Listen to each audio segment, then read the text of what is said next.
ክብር ለኢየሱስ ክርስቶስ ይሁን። አሜን። ጌታ ኢየሱስ ክርስቶስ ጌታ ነው። ዛሬ ቀኑ 11 4ኛው ወር 2018 በዚህ ቀን ላይ ያው ክብር ክፍል 11ን በቲቶ መልእክት ምዕራፍ 2 ቁጥር 11 ላይ ጀምሬ ማንበብ መልእክቱን ለእናንተ ማስተላለፍ ታላቅ ደስታ ይሰማኛል። መንግሥተ ሰማያት ቀርባለች፣ ንስሐ ግቡ። ኢየሱስ ያድናል። በጌታ በኢየሱስ ስም አነባል።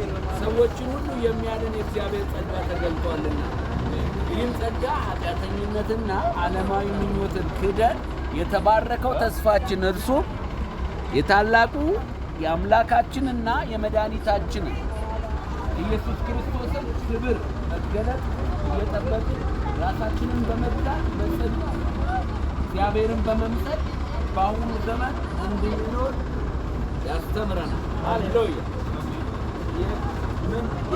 ታላቁ አምላካችንን ክብር መገለጥ እየተጠባበቅን በምን በጽድቅ እንድንኖር ያስተምረናል። አሜን። የእግዚአብሔር ጸጋ እንግዲህ የእግዚአብሔር ክብር ሊገለጥ ስለሆነ የእግዚአብሔር ክብር መገለጥ ኢየሱስን ማሳየት ነው።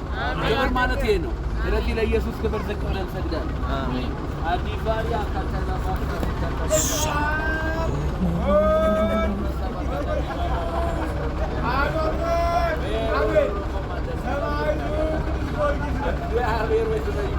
አሜን።